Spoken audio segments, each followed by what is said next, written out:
Hi, everyone. Welcome to the Beyond the Tassel series presented by Cincinnati Public Schools Office of Secondary Education. I'm Kayla Ritter-Rickles, and I serve as the college manager for Cincinnati Public Schools.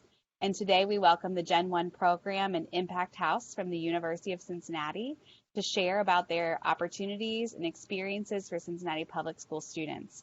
We'll be joined from staff from the program and also some Cincinnati Public School graduates that are currently enrolled in the program and enjoying its benefits.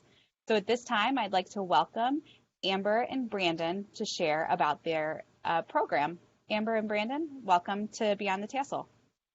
Hello, thank you so much, Kayla, for the warm introduction. We are so excited to be here. So I'll go ahead and introduce myself, and then I'll pass it on to Brandon, and he can introduce himself. But first, I want to lay out what our event will look like today. So we're going to start. I'll give you a little bit of an overview about the Gen-1 program and Impact House, talk about the application process, scholarships, all the really important things that students care about. Then we'll turn it to three of our Gen-1 Alpha ambassadors to kind of talk about their experience in the program. Brandon is going to give us a tour of the house, and then we'll end back at me to do a Q&A. Any questions listeners or watchers might have, participants might have, go ahead and drop in the chat, and we'll field those questions at that point. My name's Amber Conley. As Kayla said, I'm the Assistant Director of the Gen-1 Program Impact House. I've been a part of the university for over 4 years now, been a part of the Gen-1 program for almost 3 years. I am a double Bearcat, so I went to UC, graduated twice from UC, and I just want to say thank you so much for being here and joining us today. Brandon? Hello, everyone. I am Brandon Elliott. I am a Cincinnati Public School graduate, and I am the Gen-1 educator advisor. If you all have anything you want to ask me, please feel free. Yes, I graduated from Western Hills West High, the best high. You see me representing myself. Welcome to Gen-1. All right, so thank you, Brandon. I'll go ahead and get started talking a little bit about the Gen-1 program.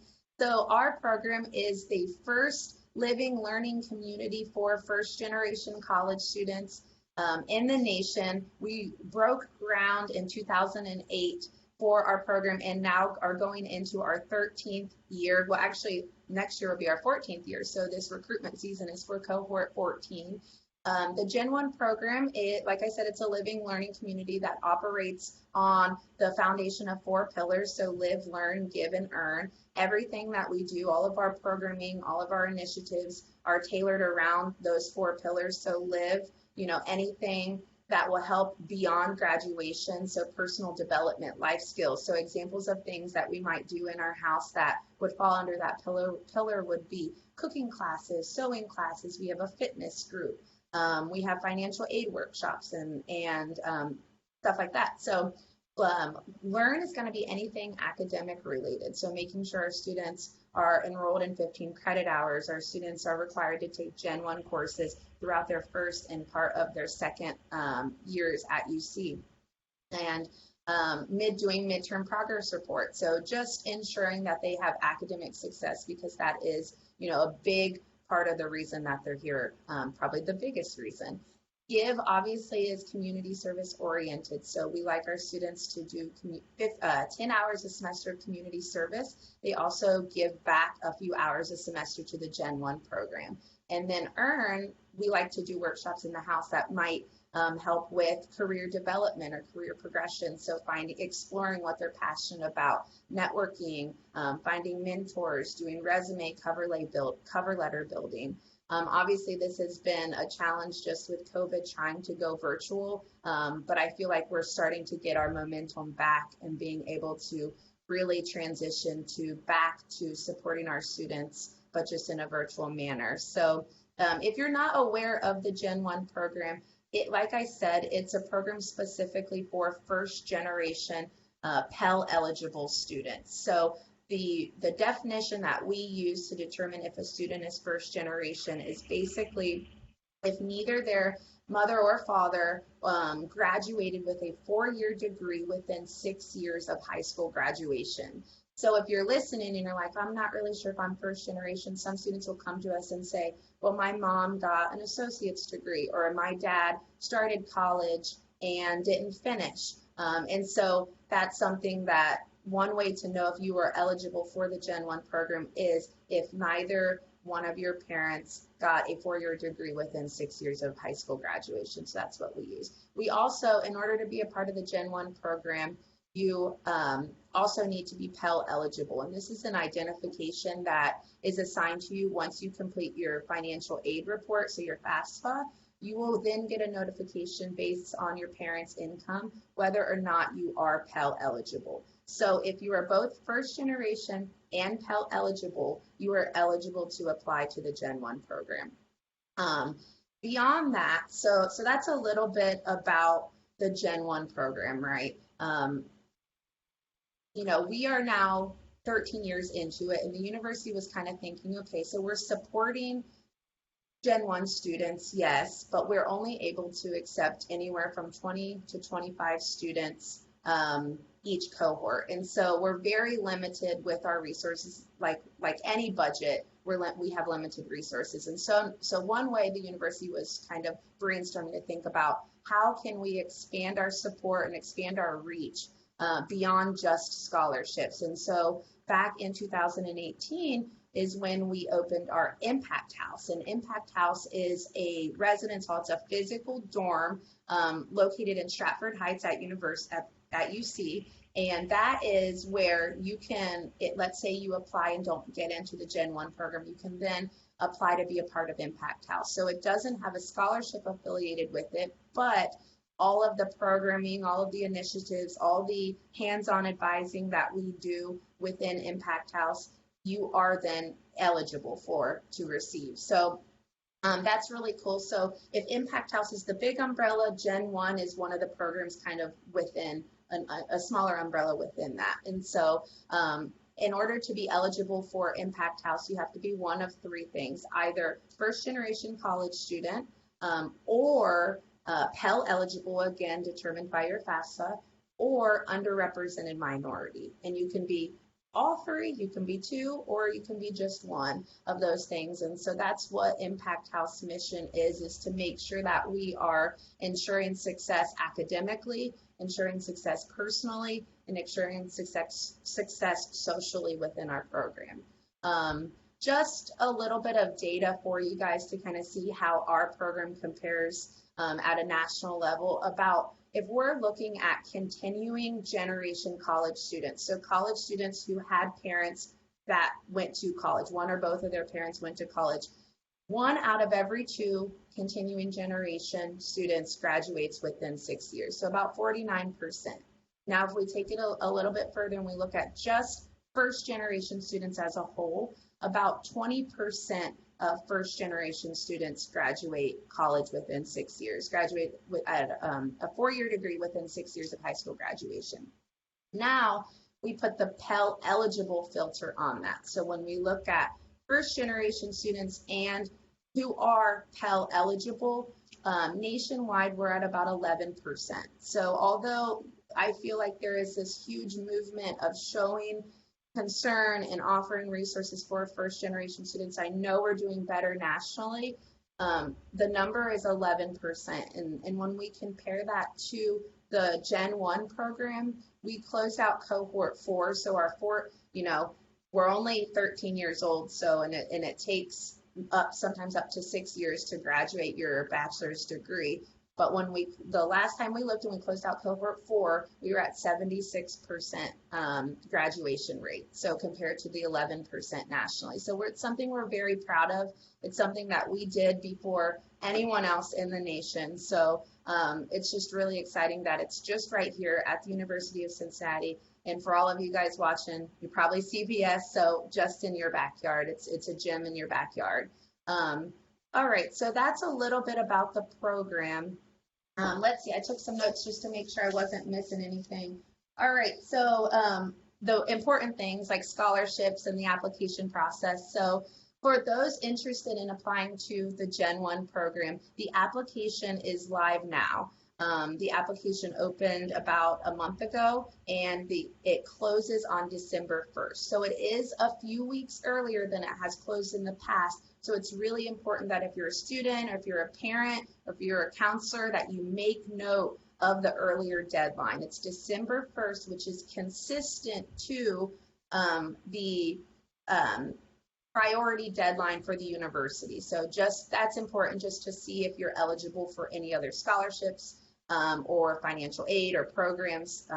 And so December 1st is the deadline to apply. And how to apply is you can post in the comments the link to apply, but it's also on our website. If you go to our website and you just click the link to apply, it's a very short application to apply to the Gen-1 program. The critical part of the application is really the UC Common App. You do the UC Common App. If you are applying to Uptown campus, you do the UC Common App. That's something that's a non-negotiable. You have to do that.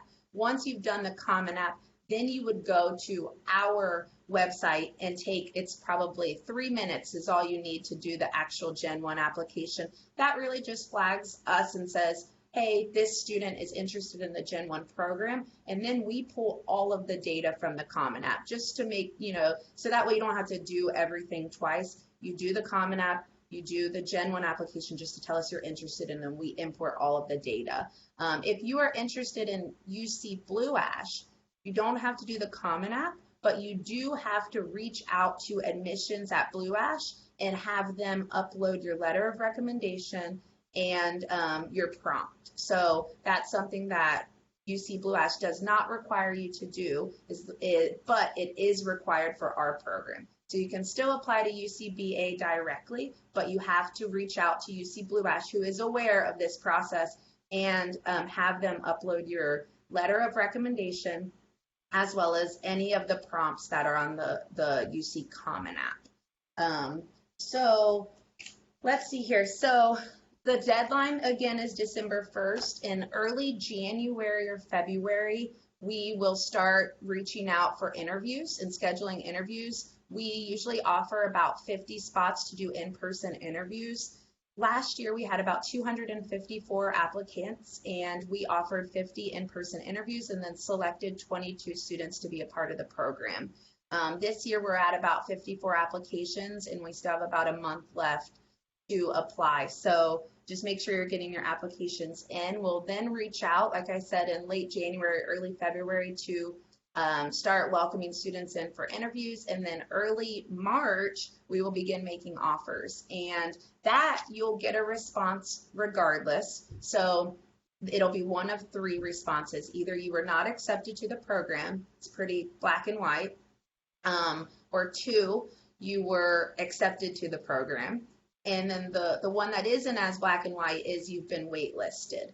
And this just means that based on the offers we make, if there is anyone who does not accept our offer, then we start to go to our wait list. And but yeah, you'll be notified anyway. So that's the application process. I'll now talk a little bit about what the scholarship looks like for you as a CPS student. So Gen-1 really complements the Cincinnati Pride Grant well, and the Cincinnati Pride Grant really complements the Gen-1 program scholarship well. They work really nicely together. So if you're watching and you're from CPS, you're a graduating senior, you have an amazing opportunity to have those work together to give you, a great shot at covering most of your financials at the university. So just really quickly, the Cincinnati Pride Grant is going to cover, not to get too complicated and in the nitty gritty, but the Cincinnati Pride Grant covers your tuition. We'll just kind of say it like that. So when you look at tuition, we'll say Cincinnati Pride Grant, along with your federal financial aid, will cover the tuition portion of your bill. It also gives you $600 on top of that. Now, if you weren't coming to campus, you weren't staying on campus, and you didn't have any housing fees, you would essentially get that $600 check to apply towards books, maybe a new computer, school supplies, whatever, a parking pass, whatever it might be that you need to be a student. Now, if you are coming to campus or you apply to the program, you get into the program or you want to live in Impact House, that $600 then will go to the balance of your bill. And the other things that will be on your bill are a meal plan, because it's required for all first years to have a meal plan, and 2, the cost of housing. And so how Gen 1 helps in this is that they give you the $2,300. We give you the $2,300 to cover your meal plan. So that's kind of a wash. You won't have to take care of that, but you'll get the unlimited meal plan. And then you'll take that $600 off of housing. And housing, although the rates have gone down just because of COVID, they've changed a little bit. If we go into a normal semester next year, it's a little over $4,400.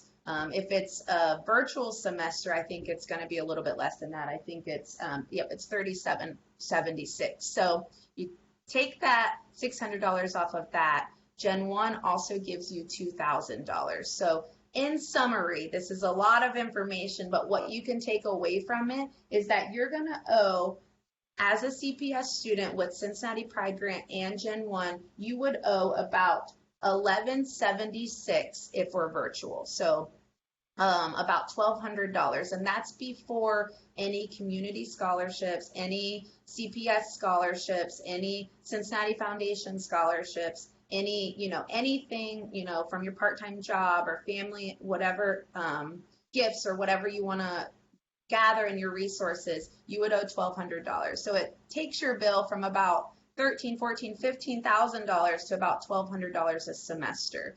So it makes it a little bit more manageable. So that's kind of where I'm at with just information about the Gen 1 program, our application process, and the scholarship.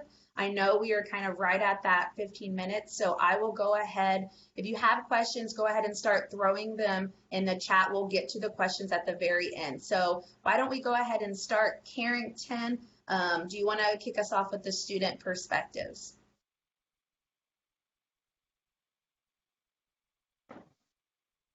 Yes, I'm sorry. Can you hear me well?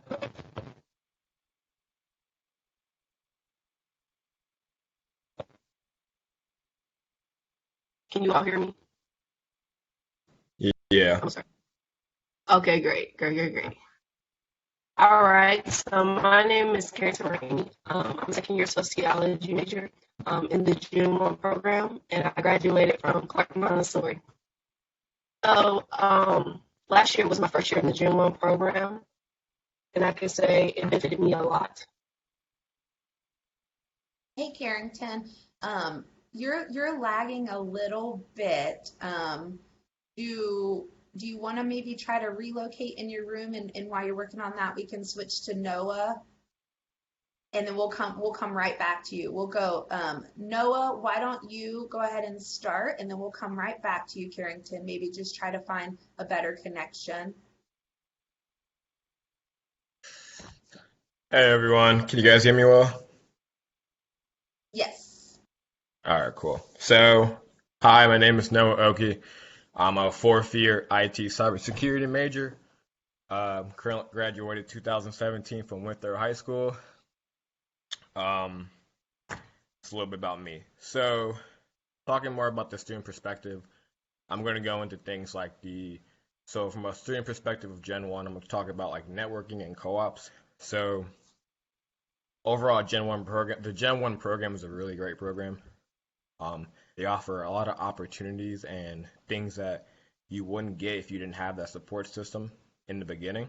So, talk about my little experience. Finding my first. So, for me, the best experience I had here was networking and finding a co-op. When I was looking for my first internship in co-op. So, just to look at a little background, a co-op is essentially a paid internship. And it's very important for certain majors and certain students to get a co-op because it allows them to get that experience before they get out the door of graduation. So high school, you're coming in, you get out of high school and come to college, you don't have any experience, you don't really have that real world, hands-on experience that employers might want to look for when you graduate. So coming into college, UC provides something called a co-op program where they will match you with an employer and you work for about one semester or two here and there. So at least in my perspective, Gen 1, what happened was I got my first co-op, I got my first offer when I was a sophomore at the Cincinnati Zoo, and essentially outside of my control, funding fell out, and I lost that internship sadly. Through my connections with Gen-1 and the opportunity that they provided, they actually helped me find a new co-op at the University of Cincinnati in their IT department, which then helped me get more offers and internships and other offers later down the line. Now I have an offer at Eli Lilly. So the thing about Gen-1 is like without the Gen-1 program, I would not have the connections and the networking capabilities that I had to get me to where I'm at right now. So, and like when I say this, it's networking is very important. You need to understand that in this world, or at least part of it, it's not about what you know, it's about who you know. And it's not necessarily a bad thing. If you know a lot of people will tend to talk about you, and then they can kind of advertise for you and advocate for you. And with the Gen-1 program, they allow that by hosting several events like resume workshops where you can talk to employers and get your resume critiqued.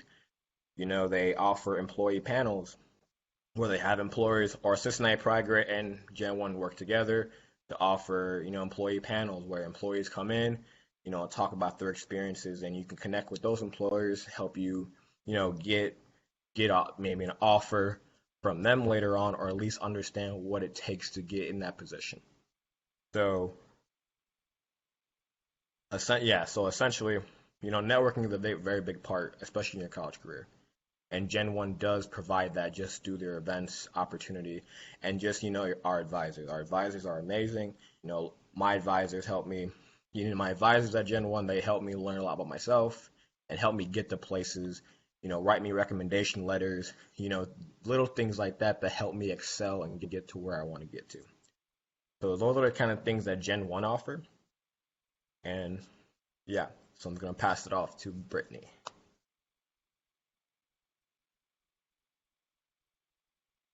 Hi guys, my name is Brittany Rice. I am a third-year student at the University of Cincinnati studying biology and environmental studies. I am a third year in the Gen-1 program as well, so I have been with them for 3 years, which has been a really awesome experience. Gen-1 has impacted my life in such a positive way because they've given me such a huge support system. They've given me mentors through the advisors who support us mentally, physically, socially.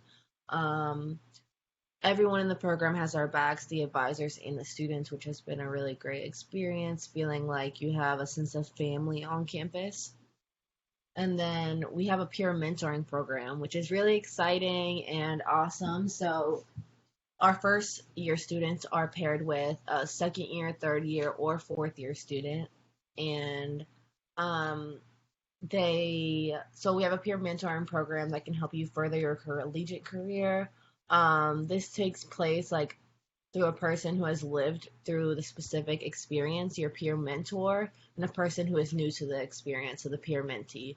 So it's kind of cool to see that you're having this mentor who's kind of lived through the same life experiences as you, being a first generation college student, being a Pell-eligible student, and going through the hardships throughout life, and then just being in a new environment during college.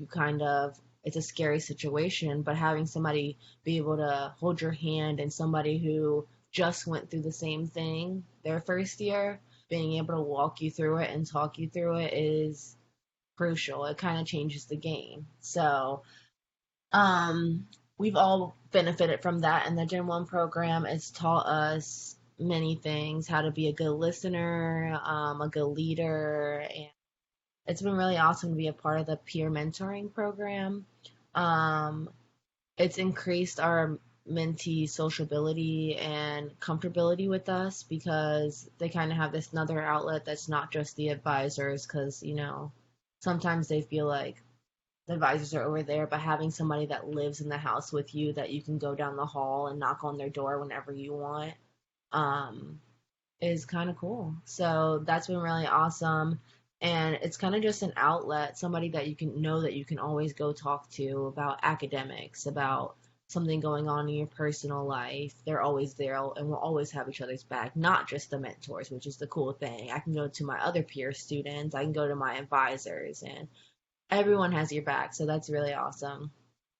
The peer mentoring program is free, and we allow our students to do things like take their mentees out to lunch, and we do other stuff throughout our early bridge program that connects our mentees to their mentors, which is really awesome because you get that one-on-one experience with an older student who's been on campus already. So that's our peer mentoring program. Thank you.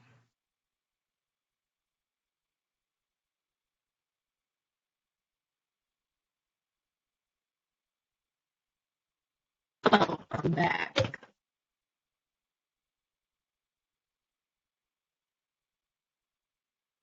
Can y'all hear me? So, like I said before, my name is Karen Serene. I graduated from Clark Montessori. I'm a second-year sociology major in the Gen-1 program. And, I agree with what both Noah and Brittany said.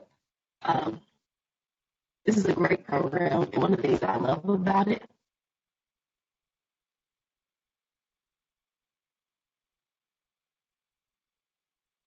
go back. Okay, so Carrington's gonna try to hop on Noah's computer. That way you can, she's got a really great insight. So she's gonna try to switch computers right now. But I'm on now if anyone has any questions. So I know that there was one in the chat. We can kind of start with that while Carrington's working and answer this one question. Are there any programs for elementary kids interested in college? My daughter has been ready for college since kindergarten, and she is now in the 3rd grade. Kayla might be a better person to answer this question, just because Kayla Rickles works for CPS. So, Kayla, do you want to take over and try to answer that question real fast? Sure, I'd be happy to. So I referred the family to Breakthrough Cincinnati, which is really focusing on our younger students. Also, all Cincinnati Public School students and family members should know that anytime you're welcome to reach out to my team that oversees all the college work at college@cpsboe.k12.oh.us, and I'll put that in the chat as well. Thank you. Okay, Carrington, are you ready now? Yes, I'm ready now. Okay. I apologize for all that. Yay. All right. So, my name is Carrington Rainey, and I graduated from Clark Montessori. I'm a second-year sociology major in the Gen-1 program, and I agree with what Noah and Brittany said so far about the program. It's super amazing. I'll talk about more about like the financial part of it. During the first week that we was in the program, we came to campus and they talked to us about our catalyst bill and about our financial aid and if scholarships hit or not. I know definitely that was my biggest scare, like could I afford college and will I have enough financial aid to cover my classes?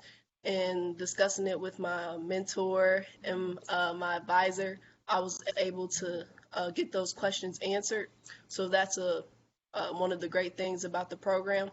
You can also go to One Stop, but I feel like I just feel more comfortable talking to my advisor about, my personal stuff and bills. It can kind of get embarrassing, I will also say with the housing scholarship, it makes it more easy to afford college, and with the free meal plan that we get for our first year. So with all those aspects, it makes it less stressful. I know for some people that I know personally, they had to drop out simply because they could not afford it, and they could have dodged a couple obstacles along the way if they just had somebody to talk to about their financial problems and what grants you'll could get and what scholarships you could apply for.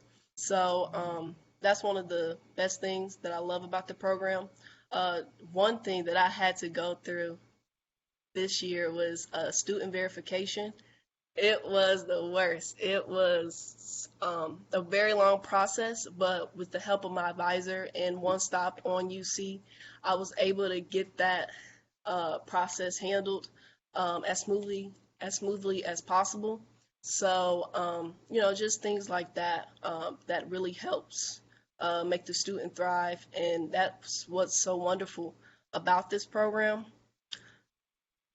Is there any questions?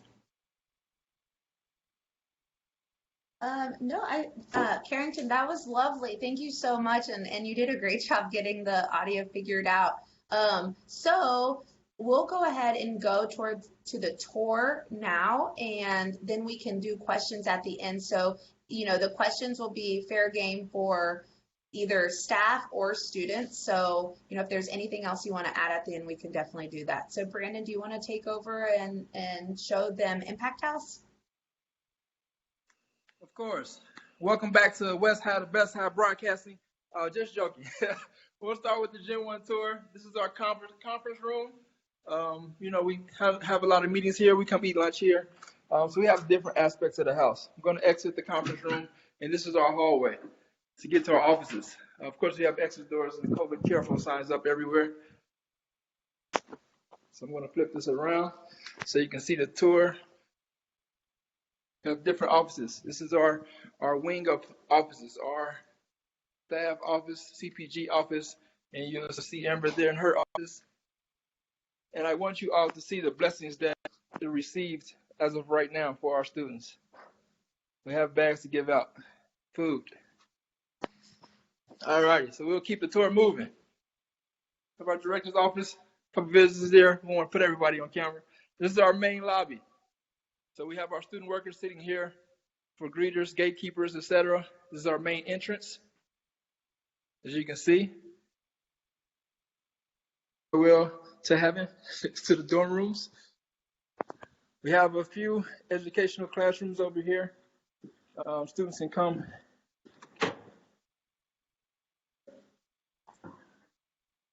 And we also have our tutors stationed here as well. So you can see the two conference rooms there for them. More dorms down that side on that wing of the first floor still.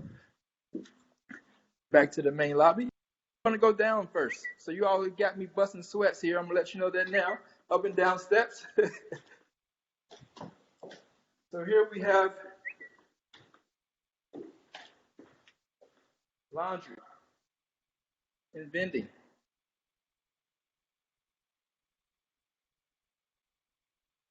So as you can tell there, students can come do their laundry at any time. We have elevators as well, but you guys have me sweating, so I'm going to take the steps. And yes, I am a Western Hills High School alumni and sports athlete. So we'll go up to the second floor.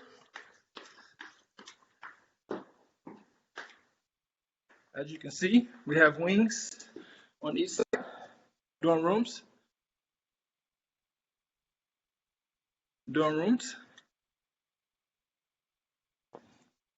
And we have another conference room here for students. They're in there working. We won't interrupt them. And that's located on each floor. This is the second floor conference room. We'll go to the third floor. We have a lot of meetings in these rooms here. Again, wing there, wing there. Large conference room. We love this third floor conference room.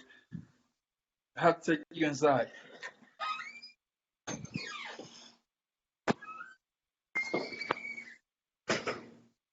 As you can see, vaulted ceiling. Come play your video games, come do some work study, and get a great view of the campus from the Stratford Heights side. Our director's favorite spot in our house at the elevator is our integrated kitchen. I'm going to walk you all down. This is another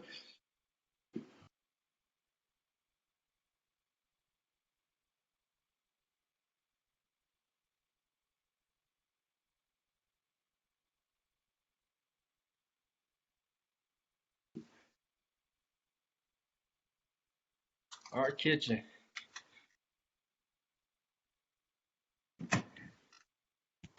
As you can see there, we have cooking classes. We have sewing classes. We have all of the above inside the Gen-1 house. So you don't have to leave to cook.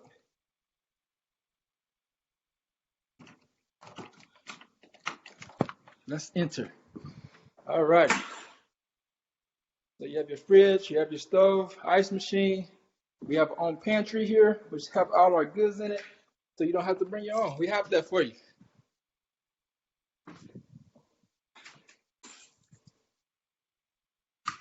So welcome to the Gen-1 house. That pretty much concludes our tour. Please let me know if you have any questions. Again, of course, yes, it is West High, the best high. Thank you all. Brandon's cracking me up. Okay, thank you, Brandon. That was our Impact House MTV Cribs edition. So our kitchen is actually really cool because no other dormitory on campus has a full functioning kitchen. And so we've used that. Our students are required to take a Gen-1 course their first semester of their first year and their second semester and their third semester. But in the first semester, in the past, we've done their final project being a teamwork building cooking experiment. So where we just go up to the kitchen and we have a project together and then we use that to reflect. So like Brandon said, that's our director's favorite spot. She leads cooking classes where we have different faculty members. The university's first lady, Miss Pinto, came and led a cooking class for our students. They baked chickens, made some desserts. We have a Thanksgiving feast typically, and our students will get together and make all of the desserts. We have it catered, but then we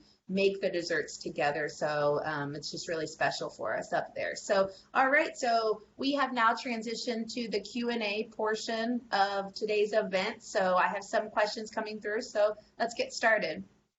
What is a living learning community? So a living learning community are communities on campus where they're required to live together. I mean, it's exactly what it sounds like. So for Gen-1, your first year coming into the program, as part of the contract, as part of getting the scholarship, you're required to live in Impact House. And that's one of the biggest factors that has been researched to show success is when students live on campus, they're more likely to graduate college. And so that's why it's part of our part of the commitment of being in the Gen-1 program is you live in the Impact House your first year. Beyond that, if our students have above a 3.0, they're able to sign a non-residential contract to then move off campus and still get partial scholarship. A lot of our students do tend to stay in Impact House even beyond their first year, even if they have above a 3.0, but they're not required to after their first year. So that's kind of what, hopefully that answers your question there. How many students graduate the program? Well, in the past, cohorts started out as about 35 when the program when the program first started, it was a very small cohort, but then we grew to about 35. And as I've said with anything else, you have your budget limitations, and we got to a place where we needed to scale back a little bit. So now cohorts are anywhere from 20 to 25, and we hope that grows soon. You know, the university is having a big fundraising effort to try to rally some resources and expand our efforts, but in the meantime, that's what the number of scholarships we can offer. And like I said before, our graduation rate is about 76%. So 76% of whatever the cohort was, you know, probably we can just for consistency, we can say about 25 students. And so 76% of those students graduate our program compared to the 11% nationwide. What leadership opportunities exist during the program and beyond? So one of the biggest things that comes to mind, first thing is we have several different programs and initiatives that students can sign up to kind of spearhead with the staff team to lead that. So, you know, our Be Well Impact House, which is a fitness group right now, we're doing a 15-week challenge of, you know, we accept workouts, we accept therapy appointments with your therapist as an entry, and then it goes into a raffle, and then we raffle off prizes every week. So we've had students step up to be leaders on that program. Financial aid ambassadors, we've had a student in the past attend our university-wide task force money management team meetings, just to be a part of that, sit at that table. That's just all staff and administrators of the university. But our biggest probably leadership opportunity is the Alpha Ambassadors. And that's a highly competitive Gen 1 ambassador program. And so we are now going into our third recruitment season for that. Carrington, Brittany, and Noah are all three ambassadors of Gen 1. It's an application process. There's an additional scholarship associated with that. And you can apply to be an ambassador, and we do leadership development. We've done communication workshops. We do, they sit on panels like this. This is their second panel of the day. So they're constantly just sharpening their skills as leaders. And I would say we accept about 50% of the Gen 1 students that apply to the program to be an ambassador. So can I be enrolled at UC Blue Ash and still be in the Gen 1 Impact House? Yes. So as I mentioned earlier, if you're just getting on the call, you go back and watch the beginning of this video. I talk about the application process for those students interested in the UC Blue Ash program. And yes, we've had students every cohort be a part of UCBA and still live in Impact House. It's a little bit different because most of your classes will be on UCBA's campus, so you will be responsible for getting to campus. If you don't have a car, that's okay. We have students take the shuttle every morning to get there. You also will have to take a Gen 1 course on UC Uptown campus. So what that looks like is you might wake up, shuttle to UCBA. On Monday, Wednesdays, and Fridays, you go to UCBA, do your classes there. And on Tuesdays, maybe you don't schedule any classes over at UCBA, and you would come to the Gen 1 class on Uptown's campus, and that's just a walk from your dorm room. Obviously, this looks a little bit different as things are virtual, so we know for sure that UC will be mostly virtual in the spring, but we don't know what UC will look like next fall, so that's kind of why I'm talking from both perspectives. Now, if you're a UCBA student and all of your classes are virtual, then you will likely not have to leave Impact House to do courses, and that's absolutely a realistic thing. So every year we probably have 2 or 3 students who are students at UCBA but living in Impact House and a part of the Gen 1 program. So at this point, I think that's all of our questions we have. I just want to say, one thing, and then, because we have a few more minutes, maybe I'll open it up to the students to add just anything that they want to contribute as far as how Gen 1 has impacted them. But the one thing that I wanted to end on is just what we may be looking for those students who apply to the program. So, obviously we have requirements as far as GPA requirements, as far as, ACT scores, that kind of thing, those very objective requirements, but academic performance shouldn't scare you away from applying. That's what the interviews are for, right? So, we want to make sure you're able to meet those minimum requirements, because obviously the goal here is to graduate and academic success. So we want students who are willing to put in that work ethic and put in the time and the commitment and the passion to be, on campus and to thrive, but it's not everything. So as far as your academic, criteria, that kind of thing. So something else we look for in interviews is someone that's going to thrive when given resources. So the first thing that we try to do when students come into the program, we start with advocacy. We're doing a little bit more hand holding, which is something I would have needed coming from high school into college, that transition. We have our early arrival program where we're really one-on-one, helping them register for classes, helping them review their bill, helping them make important decisions. But then we very quickly try to move to agency and having our students take responsibility and accountability for their own collegiate journey. And that doesn't mean we're not here. We're always here, and upper class students still reach out to us and still meet with us and still, sometimes rely on us, and that's great. But a lot of times after their first couple of years, our students get to a place where they're really just crushing it, and they need us much less. And so that's kind of one of our big goals, is starting with giving them someone to lean on, giving them a safety net, but then moving to a place where they really don't need us much anymore. So from advocacy to agency. So yeah, if you apply to the program, that's a question that you should ask yourself. Is it something that I care about? Is it something that I'm going to take seriously? Is college something I'm passionate about?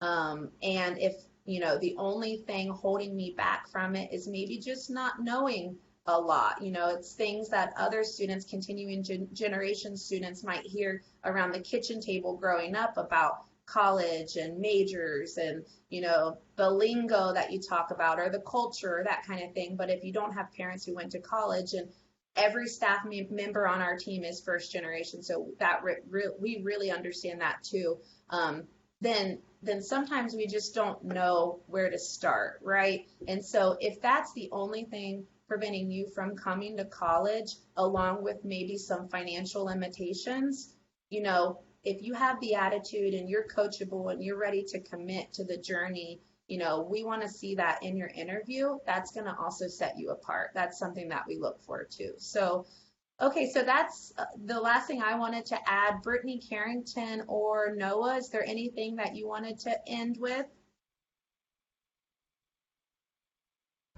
Let me see. Yeah, just wanted to say, on just in general about like life, just do the best that you can. Even if you apply for Gen-1 and you don't get into the program, just do your best. It's not the end of the world if you don't get into the program, and there's always opportunities to get into the program again if you don't get in the first time. But just do the best that you can. Know what you want to do in life, and just be the best person that you can be. That's me. My advice is take advantage of every single opportunity presented in front of you, whether you think that you're going to make the cut or not, whether you're scared, excited, nervous, happy, anything. Just take advantage of the opportunity. Get yourself out there.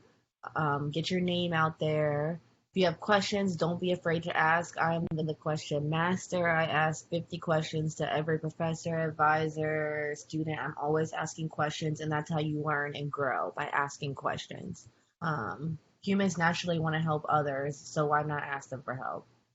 So other than that, I would say I'm very happy being a part of the Gen-1 program, and I'm very excited to anyone that applies, and kudos to you for getting yourself out there and taking advantage of this awesome opportunity. Have a great day.